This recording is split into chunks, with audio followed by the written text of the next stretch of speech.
The footage was already running when the last officers took their seats, and I did not pause it for them. On the wall, the human was crossing an open courtyard under fire, and he was walking. I want that word to land before any of the rest of it does. Walking.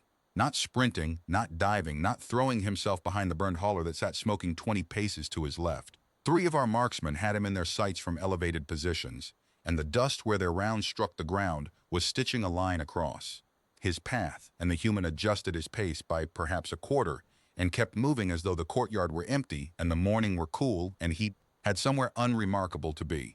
"Freeze it," said a junked Varel from the second tier, and I did not freeze it. "Watch," I told them. "Watching is the assignment today. You will have the whole of it before you speak. I am Operations Master Tavok Sale, and I had requisitioned that chamber and those officers because the combined staff had spent the previous cycle revising the human threat assessment downward, and I had read the revision, and I had been on the ground at Medrick Crossing where the events on that wall took place, and I knew the revision to be a lie told by people who had not been there. So I brought the record. I brought all of it, raw, in the order it happened, and I made 40 of our most decorated officers sit in the dark and watch a single human ruin a plan that 1,100 of us had built over 6 months. On the wall, the human reached the far colonnade. He had not fired. That detail troubled the room before they understood why it should, and I saw it pass across them like a draft. The small wrongness of a man under 3 rifles who had not yet thought it worth the bother to shoot back. Let me set the frame, because you cannot understand the rest without it. Medrick Crossing was a relay town on a contested moon, 4 roads meeting at a market square, and it mattered because whoever held it held the supply corridor to the eastern range. The humans had a garrison there, small, isolated, resupplied by a single road we had spent the whole season learning. We knew their rotation. We knew their water schedule. We knew which of their vehicles ran and which sat on blocks for parts. We had a clean picture, and a clean picture makes you confident, and confidence is the first thing the human took from us, though I did not know that yet on the morning the footage begins. The plan was an ambush, and it was a good ambush. I will defend it still. We drew the garrison out with a staged convoy, a fat, slow, irresistible target moving up the single road at dawn, and we set the trap at the square where the 4 roads met, with crossing fields of fire from the rooftops and the alley mouths and a blocking element to seal the road behind them once they committed. 1,100 fighters, pre-ranged positions, 3 days of rehearsal. The kind of operation you build a career on if it works. It did not work, and the footage shows you why, frame by patient frame, and the reason is not a weapon we had failed to account for. The reason is a trait, one specific human trait, and I have spent 2 cycles since trying to name it precisely, and the closest I have come is this. The human refused to hurry. Under every pressure we knew how to apply fire, time, fear, the noise that scatters disciplined troops. The human moved at exactly the speed the situation required and not 1 increment faster, and that unhurried economy did more damage to us than any weapon in his hands. "You drew them in," said Field Commander Osh from the frontier. She had not been at Medrick. She had signed the downward revision. The convoy worked. Your own report says the garrison committed. The garrison committed, I said. Watch what committed. I advanced the record to the dawn, before the human in the courtyard, to the moment the trap closed, and I let them see the convoy come up the single road in the gray light. The fat, slow target, exactly as planned. Our staged vehicles crawling toward the square with the garrison's escorts strung out around them. Our blocking element slid into place behind. Our rooftop gunners settled. 1,100 of us held our breath in the half-dark and waited for the square to fill so we could erase it. And the square did not fill. The lead human vehicle stopped at the edge of the killing ground. Just stopped, short of the line where we needed it, with the patience of something that had all the time in the world. No order we intercepted, no signal we detected. The vehicle simply halted at the threshold of our perfect trap as though the driver had felt the wrongness of the air the way a grazing animal feels, a predator it cannot see. And behind it the rest of the column stopped too, and for a long moment nothing in the square moved at all. "They got lucky," said Varel. "They did not get lucky," I said, and I let the silence sit before I gave them the next piece. Because this next piece is the one I think about when I cannot sleep. We had a man on the lead vehicle, an observer, embedded weeks before, riding in the cab. He had a transmitter. When the column stopped, he sent us one word, the last word we ever got from him, and I am going to play it for you now, and I want you to listen to how the human in the cab says it, because everything the rest of the day became is already in those 2 seconds. I keyed the audio. The recording was poor, a cab, an engine, the rasp of a bad channel, but under it you could hear a human voice close to the pickup, speaking to someone beside him. Speaking, not shouting. Conversational, almost bored. And the words our observer's transmitter caught and relayed before the channel died were these. A human asking, mild as a man asking after the weather whether anyone else thought the square smelled like a trap, and then a second human answering, in the same flat, unhurried register that yes, it did, and that they would take the long way and let the trap get hungry. The room was quiet. Let the trap get hungry, I repeated. We had spent 6 months building the hungriest, most perfect ambush of my career, and the human's response to discovering it was not alarm. It was to find it mildly interesting, and to decide without raising his voice that he would simply make it wait. I let that settle into them. 40 officers decorated certain. I have learned the look a certain officer wears in the instant before certainty leaves. It is a small loosening at the jaw, a slight forward lean, the body registering a problem the mind has not yet admitted. I saw it begin in the frontier and spread backward, and I had not even shown them the killing yet. Osh, I said, you revised the threat down. Tell me, when you face an enemy and your ambush is discovered, what does the enemy do? She understood the trap of the question and answered it anyway, because she was a soldier and the answer was doctrine. They react, they scatter, or they assault, or they withdraw under fire. They do something. Speed is survival. The discovered ambush becomes a race. Yes, I said, that is what an enemy does. That is what we are trained to exploit. The panic of the surprised, the sprint of the cornered. Our whole doctrine of the trap assumes the prey will run, because everything that has ever walked into one of our traps has run. I turned back to the wall. Watch what this one did instead. It is the most frightening thing I have ever filed in a report, and it is nothing. It is a column of vehicles deciding not to be in a hurry. On the wall, the human column reversed, not in a panic, not in a scramble. It simply backed off the line of our trap and dispersed into the broken ground south of the square, vehicle by vehicle, unhurried, each one taking a different gap in the ruins as though the whole maneuver had been rehearsed 100 times, which I now believe it had. And then they were gone, and the square sat empty in the dawn, and 1,100 of us crouched in our perfect positions over a killing ground with nothing to kill. So they escaped, failed. It happens. This is the catastrophe you brought us here to see? They did not escape, I said. Escape is leaving. Escape is the thing you do when you want to be somewhere the enemy is not. The humans did not want to be somewhere we were not. Watch the timestamp. I put the clock up on the wall beside the footage. The column had backed off the trap at dawn. I advanced the record. Midday came, and the squares still stood empty, and our 1,100 still held their positions, because a sprung trap can be reset and a commander does not abandon 6 months of work over one cautious column, so we waited. We held the rooftops and the alleys and the blocking positions through the heat of the day, sweating in our gear, certain the humans would come at us, watching every approach. And there I said, is the second thing the human took from us? And he took it without firing a round. He took our time, he took our patience, he understood, and I cannot tell you how he understood, but he did. That we had built a thing that could only be sprung once, and that the cost of building it was that we now had to sit inside it and wait, and that waiting is the one thing my people do badly and his people do as easily as breathing. Vera leaned forward. You are describing patience. Patience is not a weapon. I am describing patience, I agreed. And I am telling you it was the weapon. Keep watching the clock. Afternoon. The heat broke. Our fighters had been in position since before dawn, and discipline is a finite resource, and I watched it drain out of my own force on the recordings my subcommanders had filed. The small fidgets, the rotations of men off the line to drink and relieve themselves, the slow leakage of readiness that happens to any force held too long at the edge of violence. A trap is a held breath. You cannot hold a breath all day. The humans seemed to know exactly how long we could hold ours. By the late afternoon, I said, the question in my command tent was no longer whether to spring the trap.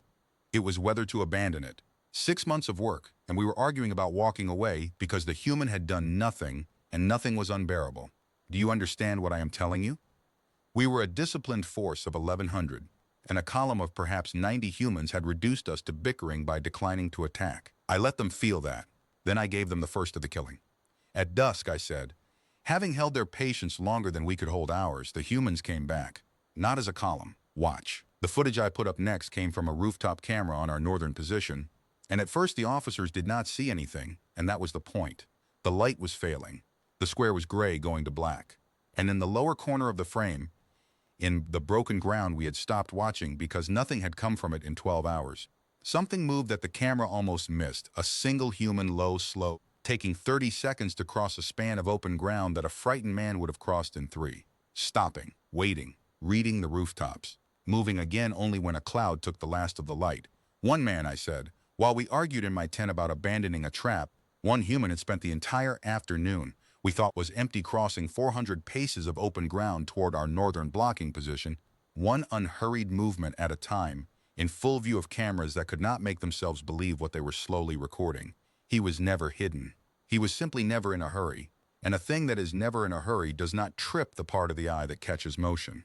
He moved at the speed of the shadows lengthening. He moved at the speed of the day ending. And by the time the day had ended, he was inside our perimeter, behind our northern guns, and not one of the 40 fighters at that position had registered him. "That is not possible," said an officer in the back. I did not know. "Cameras do not lie. 40 trained fighters do not—" "The camera did not lie," I said. "I will play it again at full speed, and you will see him for what he is, which is a man taking a walk. Our fighters did not see him because our fighters were braced for an assault, for speed, for the rush, for the thing doctrine told them to expect. They were listening for the engine and the war cry and the sprint. They were not built to detect a man who had decided to take all evening to arrive. We had trained for the sprint, and the human gave us the stroll. And the stroll walked straight through everything the sprint would have died against." I advanced the footage to the northern position at full dark, and I am not a sentimental officer, but I gave the room a moment before I showed them what one unhurried human did to 40 braced fighters from inside their own perimeter, because some of those fighters were mine, and I had sent the letters. I should tell you what we knew about the humans going into Medrick, because the knowing was the trap we built for ourselves before we ever broke ground on the one in the square. We had 6 months of intelligence on that garrison, and it was good intelligence, the kind you assemble carefully and trust completely. We had the rotation schedule down to the hour. We knew the garrison was understrength, a relay posting, not a frontline command. The sort of billet a force assigns to its older fighters and its conscripts, the men it can afford to leave at the back. We knew their commander was a logistics officer, not a tactician. We had watched them for half a year, and we had built a picture of a tired, isolated, second-rate garrison guarding a road, and the picture was accurate, and the picture is what killed us. Because here is the thing the assessment never accounted for. The thing I have come to believe is the center of the human problem. Their second rate is not what our second rate is. We measured them against ourselves. We saw a garrison of old men and conscripts and drivers, and we ranked it the way we would rank our own garrison of old men and conscripts and drivers: low, slow, brittle, the sort of force that breaks the moment the trap closes and the speed begins. We did not understand that the human old man and the human conscript and the human driver all carry the same trait the human elite carries, that the refusal to hurry is not trained into their best and absent from their worst, but distributed through the whole population like a bone structure. We had built a trap calibrated to break a second-rate force, and the humans do not have a second-rate force, because the one quality that mattered at Medrick was equally present in their worst soldier and their best, and that quality was the patience to make our trap wait. "You are telling me their logistics drivers fight like their special forces," said Osh, and I heard the resistance in it, the last reflex of a commander defending an assessment she had signed. "I am telling you their logistics drivers do not fight like our logistics drivers," I said. "That is the whole error. We assumed the bottom of their force would behave like the bottom of ours. The man I held for 91 days was the bottom of their force, by their own records, and he sat in my chamber with a shattered leg, and outwaited my interrogation for 3 months. If that is their bottom, then we have never seen their top, because their top did not need to show up at Medrick. Their bottom was enough. Their bottom of old men and drivers took 1,100 of us, and the assessment you signed was built on the belief that their bottom would break, the way ours breaks, and it does not break the way ours breaks. And that single wrong assumption is the most expensive sentence in the history of this campaign." I put up the garrison roster we had captured off the Medrick dead. I had the room read it. Ages, occupations, the unremarkable lives of unremarkable men. A fuel driver, a man who in civilian life had repaired agricultural machinery. A teacher of young humans, conscripted late, 51 years old. A clerk. I let the officers look at the roster of the force that had destroyed 1,100 of theirs, and I watched them try to reconcile the roster with the footage, and fail the way I had failed, the way the assessment had failed. "Pull that one," said Verrill, pointing at a line. "The teacher, 51, what did he do at Medrick?" I knew the answer because I had traced every name I could. "He held a position on the southern road," I said. "Alone, for the last 4 hours after the rest of his element moved up. He had a single weapon in a stretch of road, and 3 separate times across those 4 hours, elements of our retreat tried to push down the southern road to break out, and 3 separate times a 51-year-old teacher, alone, made them stop and reconsider and pull back, not by killing many of them, but by being patient enough that they could never quite tell how many of him there were. He fired rarely. He moved between firing. He let our fighters spend their nerve guessing. A teacher of children held a road against a breaking force of hundreds by refusing to be in a hurry, to reveal himself, and he was, by his own people's reckoning, nobody at all. The roster sat on the wall, nobody at all. 40 officers reading the names of the nobodies who had ended them. What the northern position recorded over the next 11 minutes I have watched more times than is good for me, and I will describe it plainly, because the horror of it is in the plainness. The human did not charge the position. He worked it. From inside the perimeter, in the dark, he moved through 40 braced fighters the way a careful man moves through a room of sleepers. He does not wish to wake, except they were not asleep. They were alert. They were facing outward, waiting for the assault he had already declined to make. He took the position apart one fighter at a time from behind, in silence, and between each one, he stopped and waited and read the dark and let the night go quiet again before he moved to the next. The interval between kills was never the same. He never rushed two together. He let each absence be discovered slowly or not at all, and a position cannot raise an alarm over men who simply, one by one, stop answering. He paced it, said Verel, and her voice had changed. He is pacing it. He could move faster. He is choosing not to. He is choosing not to, I said. That is the whole of it. Speed would have raised the alarm. Speed is loud. Speed is the sprint between 2 points that a sentry's eye catches in the dark. So he did not use speed. He used time which he had taken from us in the afternoon and was now spending on us in the dark, and time is silent. By the time our northern commander understood that his position was being unmade from the inside, he had 9 fighters left of 40 and no idea where the threat was, because the threat was never anywhere. It was a slow, patient pressure moving through his dark at the speed of his own failing nerve. Field Commander Osh was not interrupting anymore. I noticed that. Now, I said, the northern position falls, and our perimeter has a hole in it that none of the rest of the force knows about, and here the human does the thing I cannot forgive the threat assessment for missing. He does not exploit the hole immediately. He waits. I put up the wider record, the whole battle space. Our 1,100 arrayed around a square, the northern position gone dark and silent and not yet known to be lost. For 2 hours, I said, the human who had taken the northern position did nothing. 2 hours. He sat inside our dead position behind our lines, and he let us not know. He let our commanders continue to plan around a strong point that no longer existed. He let us move reserves and route communications through a gap he held in silence. He understood that a hole the enemy does not know about is worth more held quietly than a hole the enemy can rush to seal. And so he held it quietly for 2 hours, while the rest of the human column, the 90 unhurried men who had backed off our trap at dawn, moved into position around our blind 1,100 at the same patient walking pace, taking all night, refusing to hurry, while we watched the wrong directions and waited for an assault that the human had decided we did not deserve to see coming. They were inside us, said Osh quietly. The whole time we were waiting to ambush them, they were re-ambushing the ambush, I said. Yes, they let our trap get hungry, and then, when it had been hungry long enough that we were too tired and too certain and too committed to walk away, they fed it to itself. And every step of it ran on the same single trait. They were never faster than us, not once. There is no moment in this entire record where a human outruns one of my fighters. They were only ever, at every instant, less in a hurry, and being less in a hurry, it turns out, is how you take a fortified force apart without their ever finding a target to shoot at. I stopped the record. I let them sit with the wide shot, 1,100 of us, arrayed and ready and blind, surrounded in the dark by 90 men who had spent the day deciding not to rush. You will want to call this Special Forces training, I said. You will want to file it under elite tactics, a unit, an exception, something you can contain in a category and assign a countermeasure to. I wanted that too. So after Medric, I went looking for the exception, and I am going to tell you what I found, and then you are going to understand why I requisitioned this room. An officer near the front, a heavy-set submaster named Dren, whom I had served under once and respected, raised a hand the way you do when you mean to break a spell rather than ask a question. I have fought humans, Dren said, on the Western Chain, 2 seasons back, and I will tell you they bleed and they panic and they die like anything else. I have seen them run, I have seen them scream. You are building this human into a myth, shell, and myths get more of our people killed than honest enemies do. Where is the human who breaks? Because I have met him. It was a fair challenge, and I was glad of it, because it let me show the room the thing I had needed 2 cycles to. Understand, you are right, I said. They bleed, they panic, they run. I have seen all 3. And I showed you the 4 engagements out of 61 where their young units broke into the hurry. The human is not a myth, Dren, and I am not building one.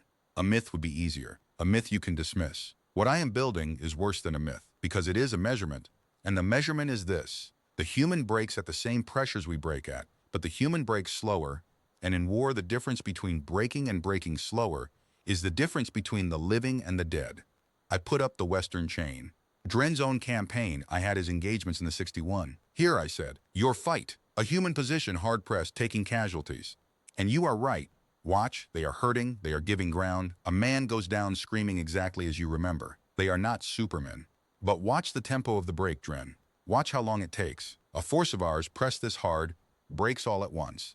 The discipline holds and then it fails completely, in an instant, and the whole line routes together, because our cohesion is a held thing and held things shatter. Watch the human line, it does not shatter. It bends. It gives a step and steadies, and every step costs us time we did not budget, and the steadying happens at the level of the individual man.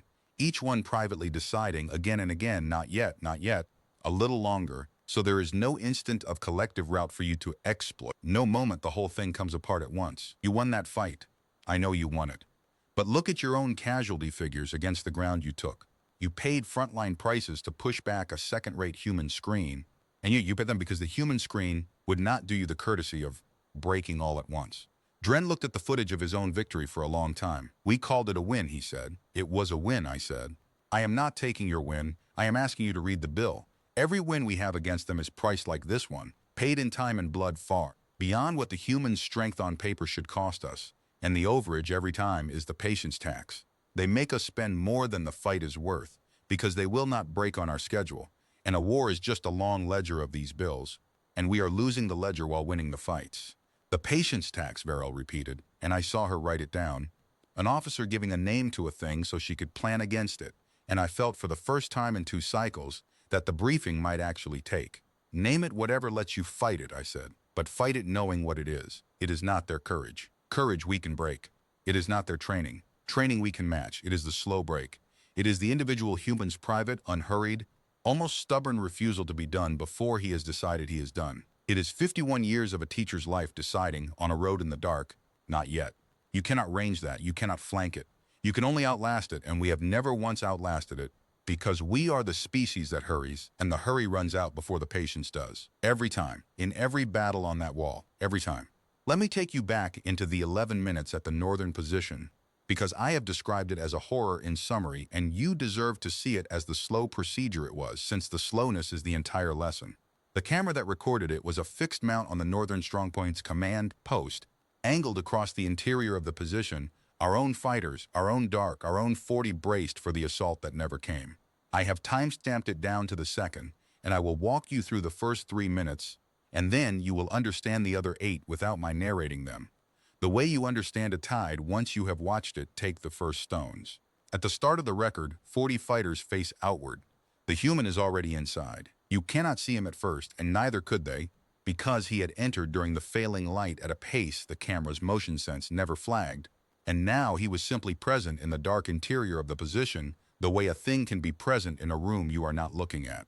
The first fighter goes at the 18-second mark. He is at the rear of the position, facing outward like the rest, and the human takes him from behind, and the taking is silent and complete and over before the fighter beside him, 2 paces away, registers anything but a small settling sound, the kind of sound a tired man makes sitting down. The fighter beside him does not turn. Why would he turn? The assault is coming from outside. He is watching outside, and then the human waits. This is the part I need you to hold. After the first fighter, the human does not move to the second. He waits. The record shows 40 seconds of nothing. The human still, the position still, the night still, and the waiting is not caution in any sense we would recognize. It is the deliberate spending of time to let the small wrongness of one settling sound fade completely out of the position's awareness before he introduces the next. He is managing the position's nerve the way a man manages a fire, adding fuel only when the last has fully caught. 40 seconds. Then the second fighter goes, near the first, and again the small sound, and again no one turns, and again the human waits longer this time, because 2 absences are a larger wrongness than 1 and require more time to settle. By the 3rd minute, the human has taken 4, all from the rear third of the position, and the front 2/3 still face outward into a dark that holds nothing, waiting for an assault that has already begun behind them and that they cannot perceive because it has no speed for their alarm to fix on. There is no rush for the camera to catch. There is no war cry for the sentries to hear. There is only a slow, patient subtraction, conducted at the exact tempo that keeps the position from understanding it, is being subtracted. And the genius of it, I use the word deliberately, it is the correct word, is that the position's own discipline works against it. A disciplined fighter holds his sector. He does not turn to check his rear when the threat is to his front. The humans had learned, somewhere, that our discipline points outward, and they unmade our position by working it from the one direction our discipline forbade us to watch. He could be stopped, said Dren, but quietly, testing it rather than asserting it. One man inside the wire, a sweep of the interior. A single fighter who turns around at the wrong moment for him. A single fighter turns around at the 4-minute mark, I said, and I advanced the record to it. Watch. He turns. He sees the human. And the human, who has been managing this position's nerve for 4 minutes, does not panic at being seen, does not rush, does the one thing that keeps the alarm from spreading. He is already close enough, because he has spent 4 minutes getting close enough at a pace that never alarmed anyone, that the fighter who turns has no time to make a sound the rest will read as alarm. The patience bought the proximity, and the proximity bought the silence, and the silence bought the next man. It is all one thing, Dren. The slowness is not a phase of the attack. The slowness is the attack. Take the slowness out and it falls apart. Leave it in and 40 disciplined fighters disappear from inside their own strong point in 11 minutes without raising a perimeter-wide alarm, and the rest of the 1100 plan their night around a position that is already a tomb. Let the record run to the end of the 11 minutes with the sound off, because the officers did not need the sound, and some of them did not watch the screen, and I did not require them to. The number at the bottom of the frame counted the position down from 40, and the slowness of the counting was the whole of what I had brought them there to feel. We took one of them alive.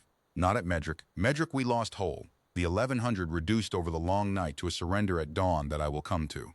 But in the weeks after, on a different road, a human scout was injured badly enough that he could not walk himself away, and a patrol of ours brought him in. And the combined staff gave him to me because by then they knew I was building this record, and they wanted me to either prove the trait or bury it. So I sat across from a human for 9 days, and I am going to tell you about the human because the threat assessment you all signed describes a creature that does not exist, and this one did. He was not elite. I had his service record before I had him. We had taken it off the Medrick debt and matched it. He was a logistics driver, a man who moved fuel and water up the single road for a living, conscripted 2 years before from some agricultural district, no special training, no decorations, a record so unremarkable that our own analysts had flagged him as low value and recommended against the resources to keep him alive. And he sat in my interrogation chamber with a shattered leg, in the hands of an enemy, with no prospect of rescue, and he was calm. I do not mean he was brave. Bravery, I understand. Bravery is a heat, a defiance, a thing that burns and can be made to burn out. This was not heat. The human sat in my chamber the way the column had sat at the edge of our trap, as a thing that had assessed its situation, found nothing in it worth hurrying for, and settled in to wait at exactly the pace the situation required. He answered what he chose to answer slowly. He let my silences sit as comfortably as I had meant them to sit on him. When I pressed him, he did not flinch faster, he simply waited longer. I have broken many prisoners, and the breaking always begins when their sense of time collapses. When the waiting becomes unbearable and they rush toward any ending, even a bad one. This human sense of time did not collapse. He had more patience than I had pressure, and he knew it, and the knowing was not arrogance. It was the same mild interest the man in the cab had shown toward our perfect trap.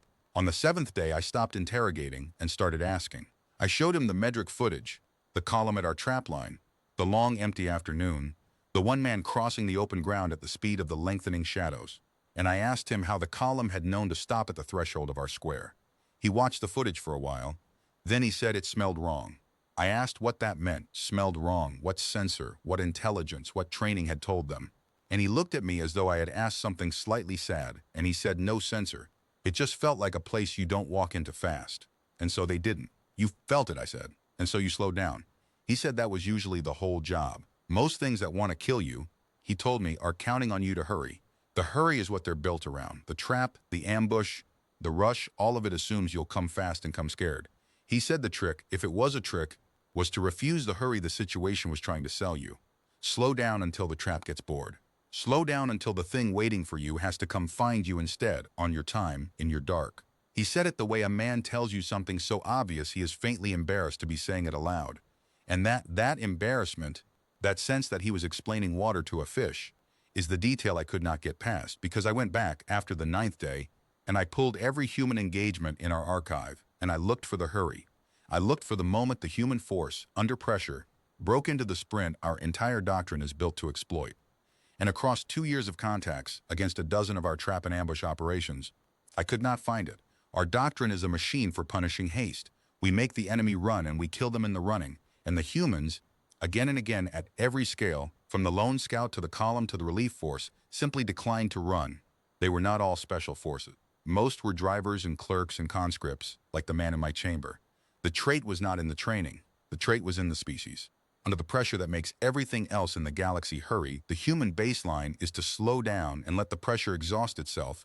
And a thing you cannot make hurry is a thing you cannot trap. And a thing you cannot trap, my doctrine has no answer for at all. I want to go back into the chamber with the driver, because there were 9 days of it, and I have given you only fragments, and the whole of it is what changed me from an officer who had lost a battle into an officer who requisitioned a room to stop the next one. His name, for the record, was a sound our throats render badly, and he told me to use the short form his own people used, and I will not put it on this wall because he is alive and I would not have our staff make a project of him. Call him the driver. He had moved fuel for 2 years, and he expected to move fuel for 2 more, and then go home to a district that grew grain, and he had been at Medric because the garrison was short and someone had to drive. And when I asked him whether he had been afraid in the square, watching our trap fail to close, he considered the question as though it were genuinely novel, and then he said that fear was a thing you spent, and the trick was not to spend it on things that had not happened yet.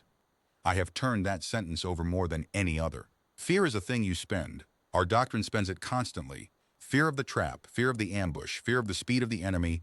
The whole machinery of shock and tempo is a machine for making the enemy spend his fear all at once in a rush so that he has none left when the killing comes. And the driver sat in my chamber and described, with no sense that he was describing anything remarkable, a discipline of not spending fear on things that had not happened yet, of holding it in, reserve, unspent, so that when the trap finally closed, he met it with a full account rather than an empty one. We had built an entire art of war on the premise that we could bankrupt the enemy's nerve before the decisive moment, and the human had simply declined to draw on the account until the moment was real. And a man who arrives at the decisive moment with all his nerve intact is a man our whole doctrine has no answer for. I asked him whether his people trained this, whether there was a school, a method, a doctrine of patience I could capture and counter. And he gave me the answer that ended my certainty that the trait could be contained. He said no. He said they didn't really train it, not as a thing. He said you learned it growing up, the way you learned to wait out weather, or wait out a hard season, or wait for a thing to be ready that could not be hurried. He said where he came from you spent your whole young life learning that the things that mattered, the grain, the rain, the long repair, the sick animal that would either turn the corner or not, could not be rushed, and that hurrying them only broke them. And so by the time you were a man, you had a kind of instinct for the difference between a thing that needed speed and a thing that needed waiting.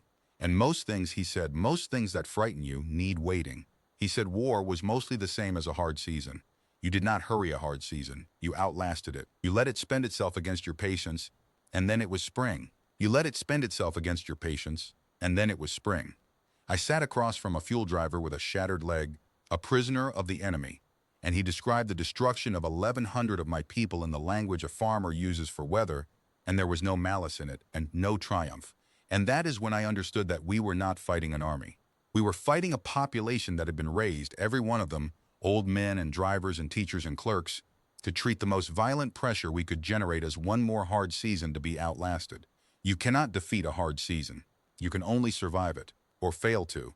And the human had made himself the season and made us the thing trying to hurry through it, and the thing that tries to hurry through a hard season is the thing that dies in it. On the last day, I asked him the only question I had left that mattered. I asked him what would happen if we simply stopped. If we withdrew from the contested moons, seeded the supply corridors, stopped building the traps, whether his people would pursue. He thought about it for a long while, the way he thought about everything, and then he said no. He said his people did not have a hurry to chase us with either. He said if we stopped, they would stop, because they were not in any rush to be anywhere we were not. And then he said the thing I have not been able to repeat to the combined staff without watching them flinch. He said the only reason any of this was happening was that we kept coming, fast and certain, into places that smelled like traps, and that if we ever learned to slow down enough to notice the smell, we might live long enough to leave. He offered it as advice. He was, I think, genuinely trying to help. That is the part the assessment cannot hold. The most dangerous enemy I have faced spent his last day as my prisoner trying mildly to teach me how to stop losing to him. "Show us the rest of Medric," said Field Commander Osh. She did not phrase it as an order, and she did not phrase it as a challenge. She phrased it as a person who had stopped wanting the record to end where it did, so I showed them the long night. I will not narrate every hour. The pattern, once you have seen it, narrates itself. The 90 humans who had backed off our trap at dawn spent the night assembling around our blind 1100 at a walking pace, and one by one our outer positions went the way the northern position had gone, not stormed, not overrun, simply unmade from angles we were not watching, in silences we mistook for safety, by men who never once gave us the fast, loud motion our sentries were trained to catch. Every time a position realized it was under attack, the realization came too late, because the attack had no speed for the alarm to fix on. It was a slow tightening. It was the patient closing of a hand. By midnight, our commanders understood that something was wrong with the perimeter, but could not say what, because nothing was happening fast enough to look like an attack. By the third hour, the outer ring was gone, and the inner force did not know it. By the fifth hour, the humans held every road out of the square. The 4 roads we had chosen Medric for, the roads that were the whole reason 1100 of us were there, and they held them quietly, and they let us keep believing we held them, because a road the enemy thinks he holds is a road he will obligingly walk his retreat down. They let us plan the retreat, Verrill said. She had worked it out. They held the roads and let us route the whole force toward them. They let us plan the retreat, I confirmed. At dawn, when our position had become untenable in ways our commanders still could not fully diagram, the order went out to withdraw down the eastern road, which we believed open, because the humans on it had spent the night being patient enough to seem absent.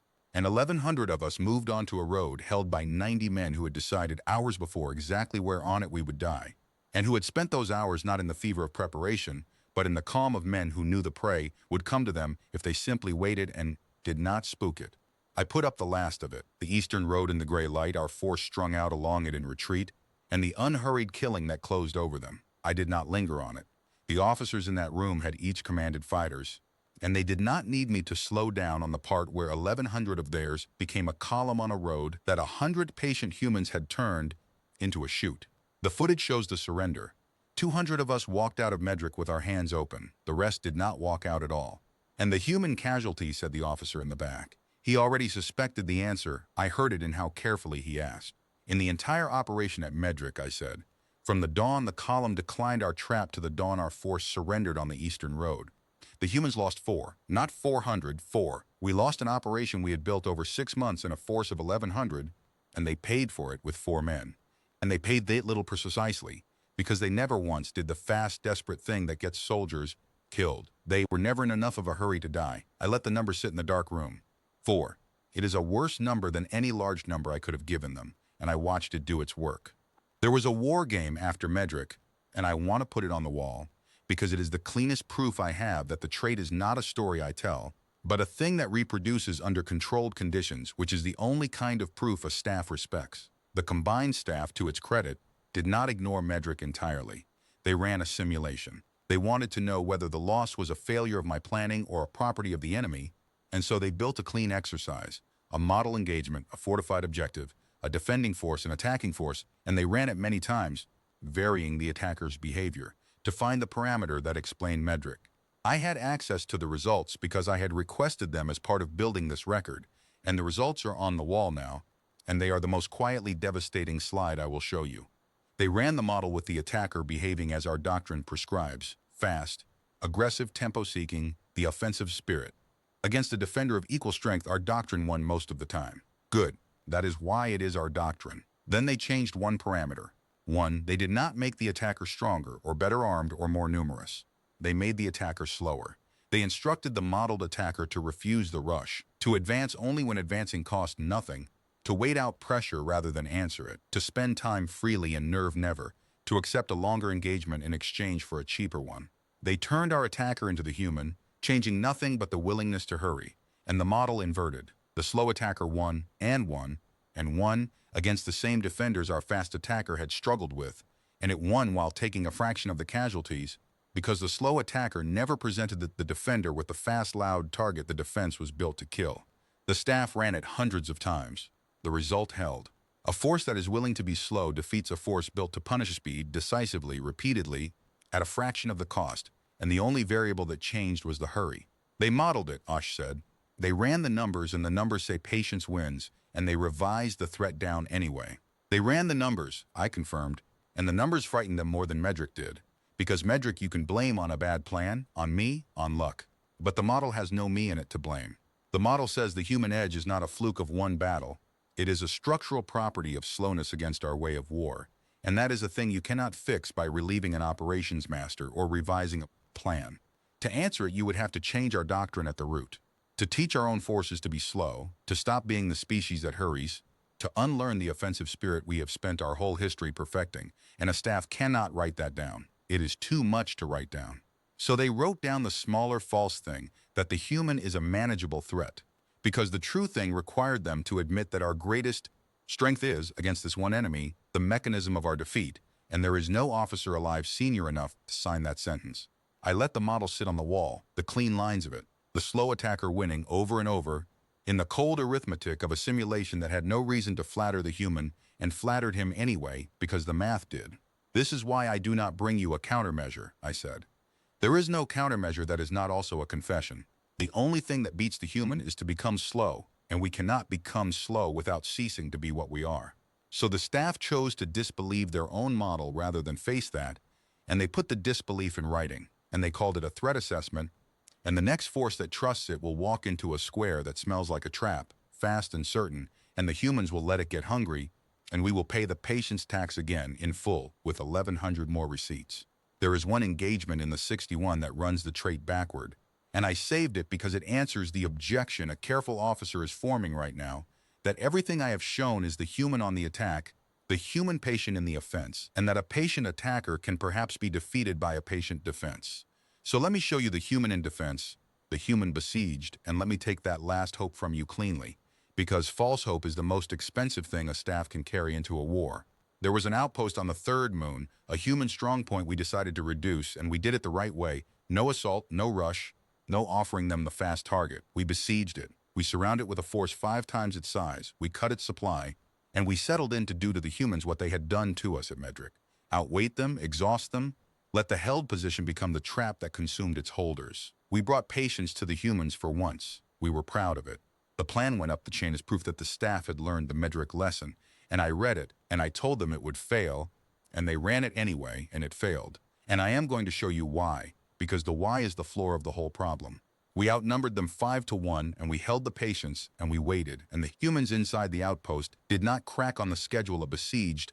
Force is supposed to crack on. We expected the slow erosion, the dwindling water, the dwindling nerve, the gradual collapse that a siege is designed to produce. It did not come. The humans rationed at a depth our besieging force could not match. They held their nerve past the point where our own fighters on the outside, with food and water and no enemy at their backs, began to lose theirs. Because here is the thing we had not understood about bringing patience to the human.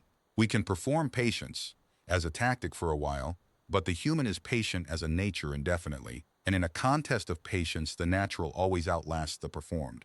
Our siege force grew restless before the beast humans did. Our fighters, well supplied and safe, began to want it over, to want the kill, to feel the days dragging, while the starving humans inside simply waited and waited and waited with the same depthless absence of hurry that the driver had brought into my chamber. And then, on a night the humans chose, when our patience had frayed and theirs had not, the besieged force did the thing a besieged force is never supposed to do.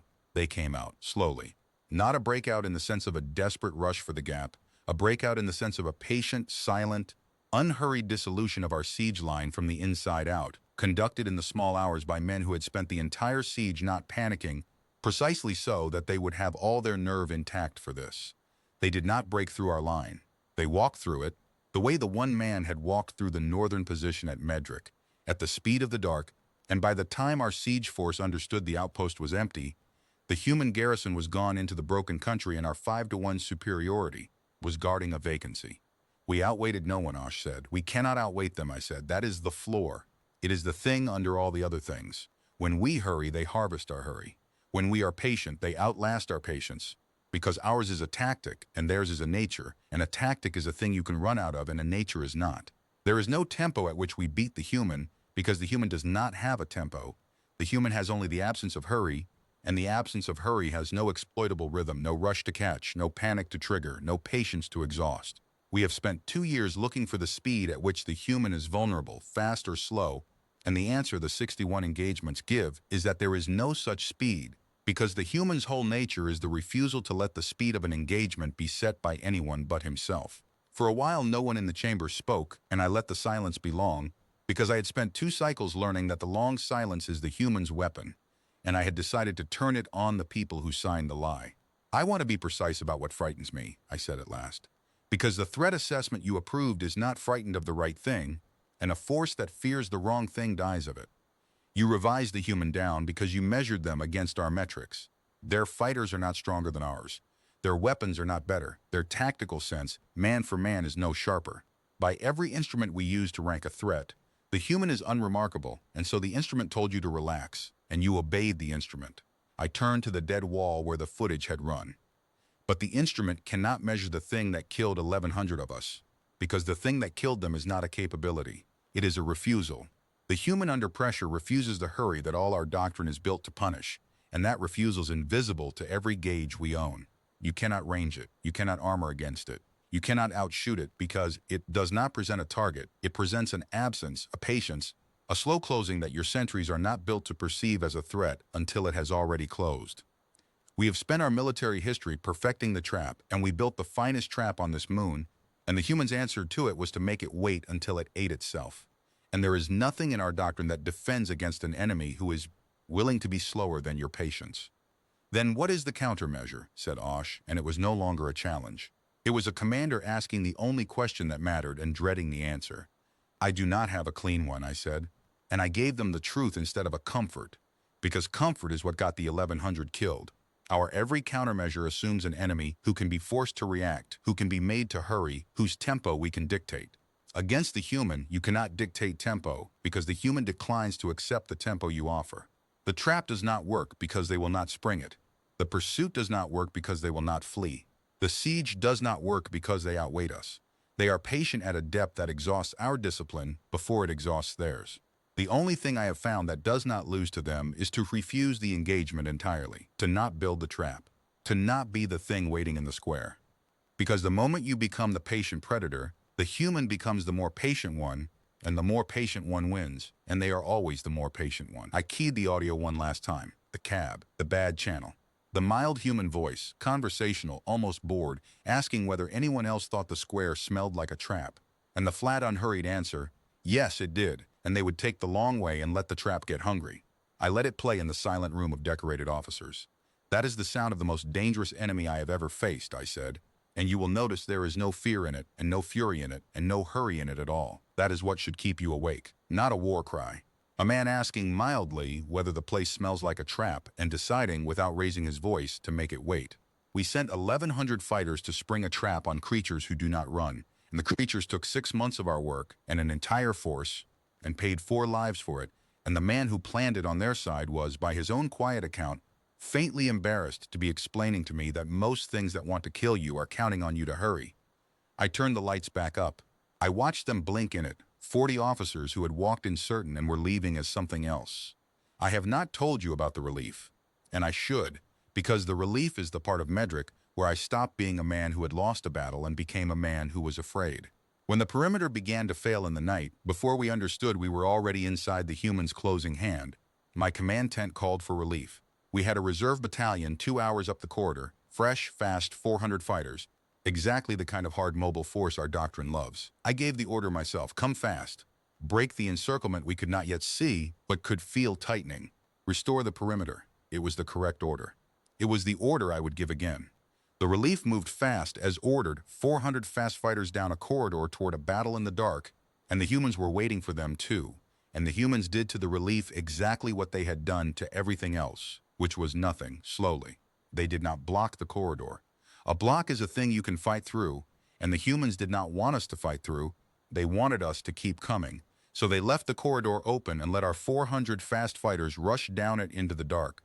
And somewhere in that dark, at a place the humans had chosen hours before with no apparent urgency, the corridor became a chute, the same way the Eastern Road would become a chute at dawn, And the relief that was supposed to save us instead arrived fast and certain and was fed into the same patient machine that was already digesting the main force. We did not get the relief. We got the news that the relief was gone, and we got it the way you get all bad news from the humans, which is late, after it can no longer be acted on. Because a thing that moves at the speed of patience does not generate the alarms or warning. Systems are built to catch. 400 more, fast, fresh, exactly what doctrine prescribes, fed into the dark by their own speed. That is when I understood it, I told the room, not as a tactic, but as a nature. I had sent fast help to a fast disaster, and the humans had used the speed of the help against it as easily as they had used the speed of everything else. There is no input our doctrine generates that the human cannot turn against us, because every input our doctrine generates is some form of hurry, and hurry is the one thing the human is built to harvest. I could not send slow help. We do not have slow help. We have fast help, more fast help, and the offensive spirit, and the human takes all three at the same patient walking pace and asks, mildly, whether anyone else thinks the corridor smells like a trap. An officer I had not heard from, a young one, asked the question the young ones always ask, the one I had asked myself in the command tent at the worst hour of that night. Then how do we win? He said. If everything we do is a kind of hurry, and the hurry is the wound, then how do we win against them at all? I do not know that we do, I said, and I said it plainly, because the room had earned plainness. I know how we stop losing. We stop building the squares. We stop being the patient predator in the trap, because against the human the patient predator is the prey. We accept smaller, slower, cheaper objectives that do not require us to sit in a held breath all day waiting for an enemy who outweights us. We become a smaller, more careful presence, and we stop offering the human the fast, certain target his whole nature is built to feed on. That is not winning. That is surviving.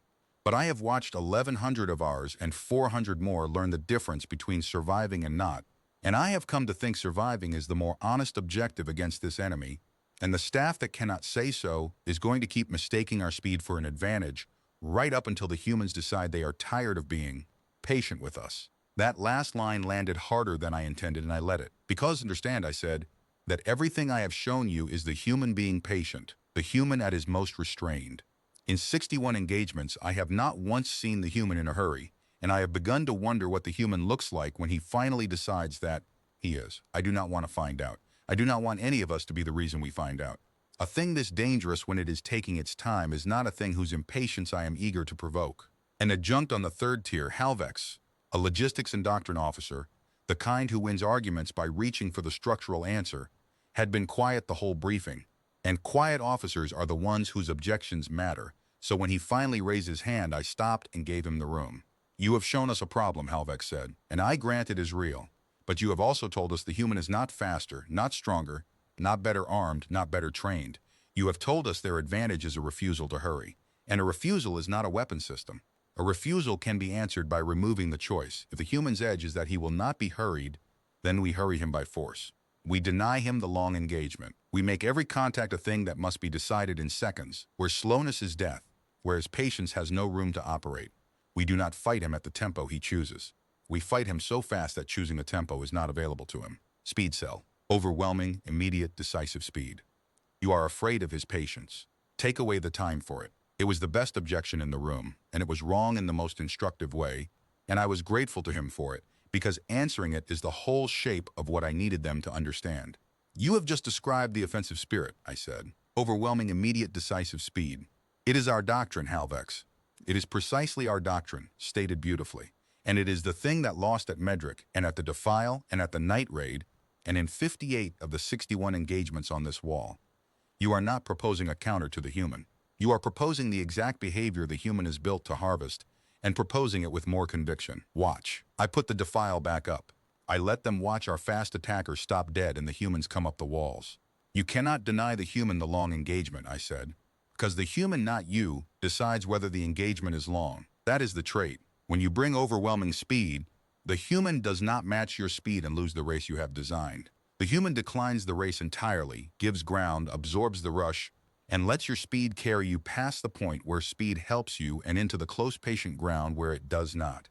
Your overwhelming immediate decisive contact becomes, the instant it touches the human, a long engagement, because the human reaches up out of the frame of your fast attack and changes its nature. You cannot make every contact a thing decided in seconds.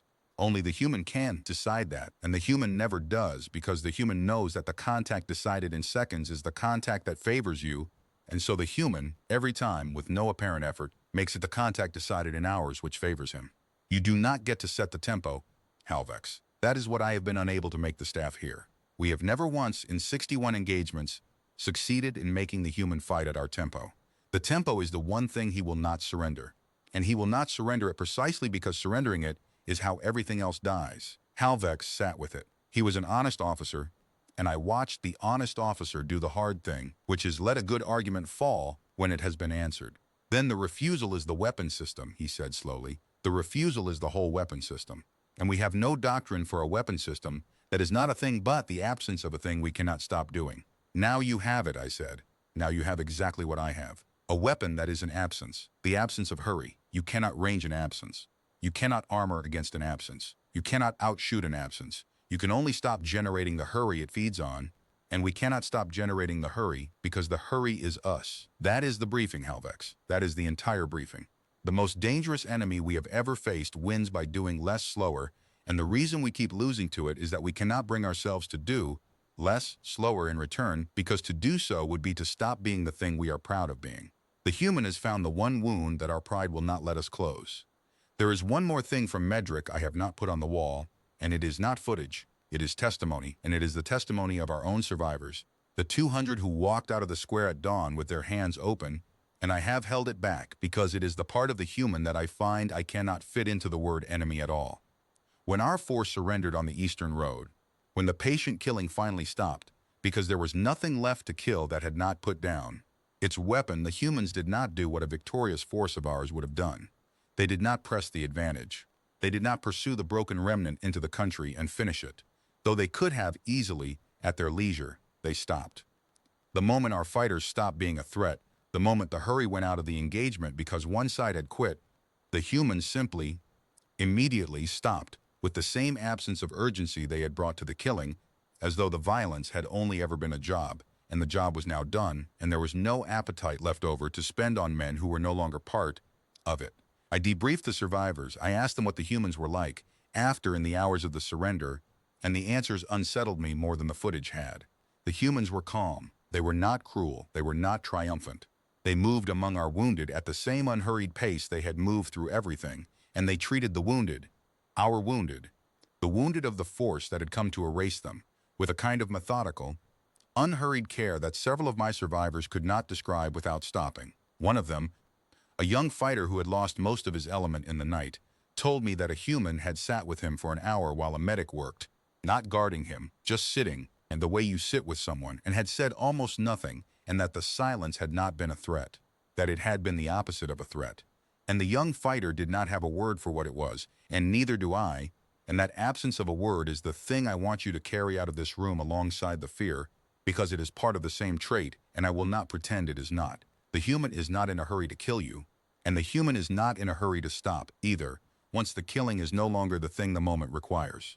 The same depthless absence of haste that lets them take a fortified position apart one patient subtraction at a time is the thing that lets them sit, unhurried, with an enemy's frightened boy while a medic works, spending no urgency on hating him, because hating him is not what the moment is for. It is all one trait. I have stopped being able to separate the parts of it I fear from the parts of it I do not have a word for. The driver in my chamber was the same creature as the man crossing the courtyard under 3 rifles was the same creature as the human sitting in silence with our wounded boy, and the thing they all share is the refusal to hurry, and that refusal is by turns the most frightening and the most steadying thing I have encountered in a long career of frightening things. Why are you telling us this? Dren asked. It does not help us fight them. It makes it harder. It does make it harder, I said. I am telling you because a staff that fears the human as a monster will make a particular kind of mistake. It will assume cruelty, assume the rush to finish, assume the enemy wants what we would want, and it will plan against a creature that does not exist, and it will lose the way we always lose against the human we imagine instead of the human who is there. The human who is there is not a monster. The human who is there is patient. Patient in the killing and patient in the stopping, patient with our wounded and patient with our trap, and you cannot defeat what you will not see accurately, and you cannot see the human accurately while you are busy hating him into a shape that is easier to plan against. I am asking you to fear the real thing. The real thing is worse than a monster. The real thing is calm. I want to address the rumor because half of you came into this room carrying it, and it is doing more harm than the threat assessment. There is a story in the ranks now, in the lower ranks especially, about the humans. You have heard it. It travels the way these things travel, mutating at every retelling, and by now it has become a thing of campfires, that the humans are unkillable, that they do not feel fear, that they are some breed of patient monster that cannot be hurt or hurried or harmed, a legend grown so large that the fighters who will face them next have already half surrendered to it in their minds. And the staff's answer to that legend was to revise the human down, to say no, they are ordinary, they bleed and panic and die. Do not believe the campfire stories. And both the legend and the staff are wrong, and the gap between their two wrongnesses is the exact place where the next force will die. The legend is wrong because the human is not unkillable. I have killed them. We killed 4 at Medric and more across the 61, and they bleed and panic and die exactly as Dren said, and a fighter who believes the human cannot be hurt is a fighter who will not try. And a fighter who will not try is already dead. So the legend kills. But the staff is wrong because in answering the legend, they threw away the truth that was inside it. The campfire story is not nonsense. It is an accurate feeling wrapped in an inaccurate fact. The fighters who tell it have sensed correctly that there is something about the human they cannot beat.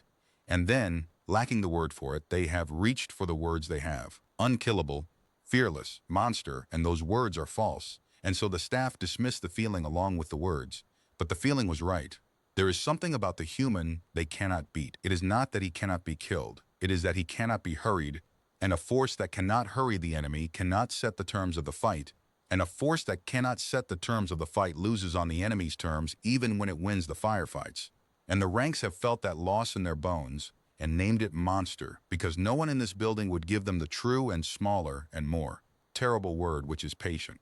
So we tell them the truth, Farrell said. We tell the ranks the human is patient, not unkillable. We give them the real word. We give them the real word, I agreed, and we give them the one thing the real word allows, which the legend does not. The legend says the human cannot be beaten, and so it surrenders. The truth says the human cannot be hurried, and so it instructs. If the human's weapon is our hurry, then a fighter who knows that can starve the weapon. He can refuse the rush the human is trying to provoke. He can decline the race. He can slow down, not to the human's depth. We cannot reach the human's depth, but enough, perhaps, to stop feeding the human the fast, certain target his whole nature is built around. The truth is the only thing that gives the fighter a move. The legend gives him nothing but dread. And the staff, in trying to kill the dread, killed the move along with it, and sent the ranks back to the line with neither the legend's caution nor the truth's instruction, armed with a revised number that says the human is easy, which the ranks know in their bones is a lie, and which will get them killed the moment it meets a square that smells like a trap.